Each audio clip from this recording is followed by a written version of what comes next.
একদিনে কুয়াকাটায় কি কি করলাম, কি কি খেলাম আর কিভাবে কাটলো পুরো একটা দিন, সবকিছু থাকছে আজকের ভিডিওতে। দিনের শুরুটা করেছিলাম ভোরবেলায়, চলে গিয়েছিলাম লাল কাঁকড়া চরে লাল কাঁকড়া দেখতে। তবে সেখান থেকে কিছুটা দূরে গেলেই ছিল কুয়াকাটার বিখ্যাত মিনি সুইজারল্যান্ড। তাই ভাবলাম যেহেতু কাছেই এসে পড়েছি, তাই এই জায়গাটাও ঘুরে আসা যাক। প্রথমেই চলে গেলাম মিনি সুইজারল্যান্ডে। জায়গাটার প্রকৃতি আর পরিবেশ সত্যি বেশ সুন্দর ছিল। চারপাশে সবুজের সমারোহ আর প্রকৃতির অপরূপ সৌন্দর্য।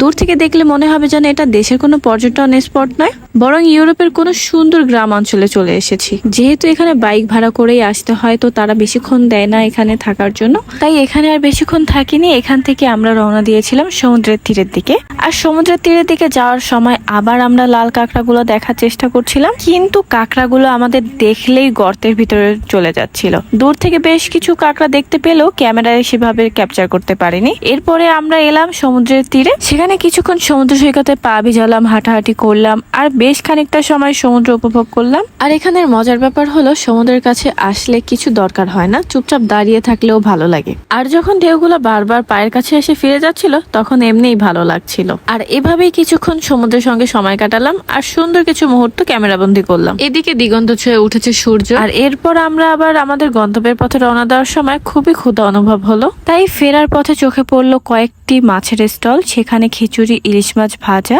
আর ইলিশ মাছের লেজ ভর্তা পাওয়া যাচ্ছিল। এক প্লেটের দাম ছিল মাত্র 80 টাকা। তবে আমরা ভাবলাম একটা আস্ত মাছ কিনেই খাওয়া যাক। এখানে দরদাম করে ইলিশ মাছ কিনতে হয়, তাই আমরা আমাদের পছন্দ মতো একটা ইলিশ মাছ দরদাম করে কিনে নিলাম।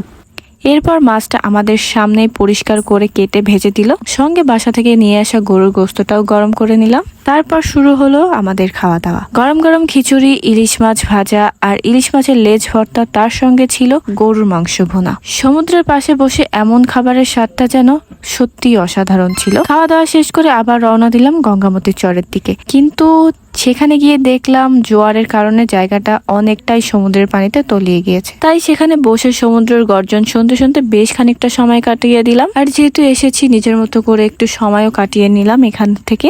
এরপর দুপুরের দিকে আবার রওনা দিলাম গঙ্গামতির চরের দিকে।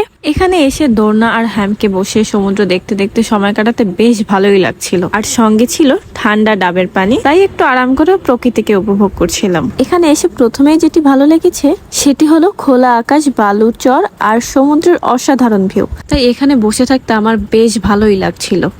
কিন্তু হঠাৎ করে আকাশের চেহারা বদলে গেল। কিছুক্ষণ আগেও যেখানে সুন্দর আকাশ ছিল, মুহূর্তের মধ্যেই সেখানে মেঘ জমে গেল। তারপর শুরু হলো প্রচন্ড বাতাস। এমন বাতাস মনে হচ্ছিল একটু পরেই হয়তো উড়িয়ে নিয়ে যাবে। বাতাসের সঙ্গে বালিগুলাও স্রোতের মতো উড়ে যাচ্ছিল। দেখে মনে হচ্ছিল যে কোনো সময় বৃষ্টি নেমে আসতে পারে। তাই আমরা দ্রুত সেখান থেকে জিরো পয়েন্টের দিকে চলে গেলাম। মজার ব্যাপার হলো, সেখানে এসে দেখি আকাশটা একদম স্বাভাবিক। যদিও ভেবেছিলাম আমরা লেম্বুর বানেও যাব, বাট সেখানে আর যাওয়া হয়নি। তারপর মেরিন ড্রাইভের পাশে বসে কিছুক্ষণ সমুদ্রের বাতাস উপভোগ করলাম, ঢেউয়ের শব্দ শুনলাম আর চারপাশে প্রকৃতিকে উপভোগ করলাম। তারপর রাত হওয়ার পর আবার চলে গেলাম সমুদ্র সৈকতের তীরে। কিছুক্ষণ সমুদ্রের পাড়ে দাঁড়িয়ে থাকলাম, হাঁটাহাঁটি করলাম আর রাতের সমুদ্র সৌন্দর্য উপভোগ করলাম। এরপর শুরু হলো খাবারের পালা। অর্ডার করলাম কাঁকড়া আর সঙ্গে ছিল গলদা চিংড়ি। আমাদের সামনে এগুলা ভেজে তৈরি করে দিল। তারপর শুরু হলো জমিয়ে খাওয়া দাওয়া। খাওয়া দাওয়া শেষে আবার চলে গেলাম সমুদ্রের পাড়ে। কিছুক্ষণ সেখানে বসে সমুদ্রের ঢেউ আর গর্জন শুনতে শুনতেই শেষ করলাম আমাদের আজকের দিনটা। সকাল থেকে রাত পর্যন্ত ঘোরাঘুরি, সমুদ্র, প্রকৃতি, ইলিশ মাছ, খিচুড়ি, কাঁকড়া, গলদা চিংড়ি আর অসংখ্য সুন্দর মুহূর্ত, এভাবেই কেটে গেল কুয়াকাটার একদিনের ট্যুর। আপনারা যদি কুয়াকাটায় একদিনের জন্য ঘুরতে যান, তাহলে কোন জায়গাটা সবার আগে ঘুরতে চান অবশ্যই কমেন্টে জানাবেন।